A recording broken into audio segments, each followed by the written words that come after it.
So I'm going to show you guys how to attach two pinch pots together to create a hollow form. So if we wanted to make animal forms or a heart or an elephant here, a seed pod, what you're going to be doing is taking two pinch pots and attaching them together, because again, we can't have a large solid piece of clay. So for example, she has two pinch pots that are attached together for the body and a pinch pot for the head, where the air is able to escape from the head through the body, and then there's a vent hole in the bottom of the body. Her feet are thick, and so, or her legs are thick, and so she had to hollow those out as well. This heart is hollow. That's two pinch pots put together, and then she added the coils on top.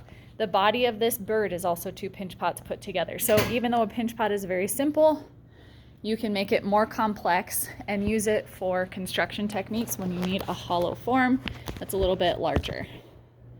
Wait for this to focus. There we go. Okay, so I have two pinch pots pre-made. Just make sure that when you're making these, they don't have to be perfect. My walls don't have to be absolutely even, because you're not going to be able to see that. You just want to make sure that they are thinner than your thumb. Your walls aren't too thick so they don't end up shattering. So that way, when I put this together, it won't shatter in the kiln. I want to make sure that the lips match up. So I may need to pinch this out a little bit more or push it together a little bit more, but just make sure they match up.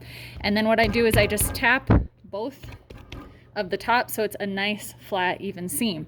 So we know that whenever we attach two pieces of clay together, we need to score and slip. Again, whether you're doing it with a needle tool or a fork at home, just make sure that you're roughing up that surface on both sides. Whenever we attach two pieces of clay together, we score and slip both sides.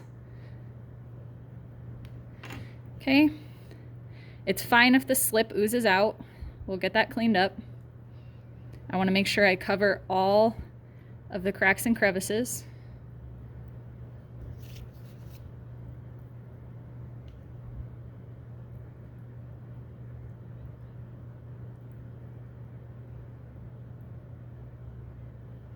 Okay, then I'm just going to push these together.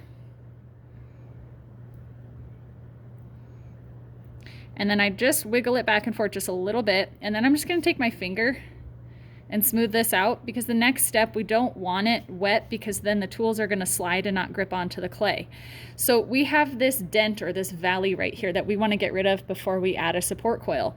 So I can either take my finger, and you want your finger to be dry, you don't want slip all over it, and I can take some of this clay and press it down. So that's going to end up closing up that little valley. Or I can take the wooden tool and do the same thing. You don't want your seam to completely disappear, because we want to know where to put the support coil. But if I were to lay a coil on top of this, it would end up closing up that valley and leaving an air pocket underneath. So we want this flat before we can add the support coil on it. So I would continue this throughout the whole piece. Double checking, I just run my finger over the top so I know if I place my coil on here, I'm not going to trap any air on accident. Okay, then I've rolled a support coil, ready to go. Remember, don't roll coils on the newspaper, it's going to dry them out. Roll it directly on the table. You just have to wipe it when you're done. Okay, with coils, I don't have to score and slip as long as I'm taking at least a third of that clay body and smashing it down. So I just smooth it into both sides. It's going to look messy, that's fine. I'm going to show you guys how to clean that up.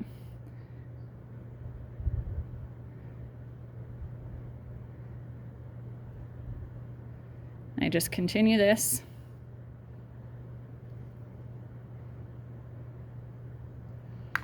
Now I just told you with rolling coils, you don't want to roll on your newspaper because it'll steal moisture. So I can roll this on the table just to flatten it out a little bit. If your walls are not too thin, you're not going to pop it by putting pressure on it. Now, if I'm in class, I can take a flat metal scraper. Make sure that it's cleaned off before you do it, and always pull away from the edge. This will cut you, so be careful. So I want to clean this off.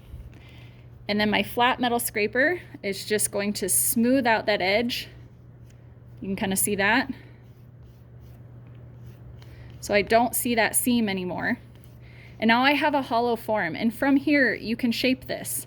Again, if you made this correctly, it's not going to pop when you put pressure on it. So if I wanted this to turn and kind of have a teardrop shape to it, I can just pinch and elongate the form. So I'm already starting to change the shape. It's not going to pop on me.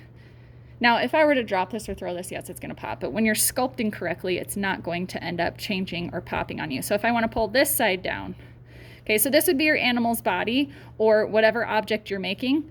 And then you would want to get as much of the form created from this as possible. And then you would add on your head, your neck, your legs, like we saw on the elephant. And then I would just end up smoothing out everything. Now remember, if you add attachments to this, you can poke a hole into this and attach it on, like a little horn or a head. You would attach it on, but then the vent hole for this whole body needs to be somewhere where it's not visible. So that way we never, ever, ever trap air and don't give it a vent hole when we're firing.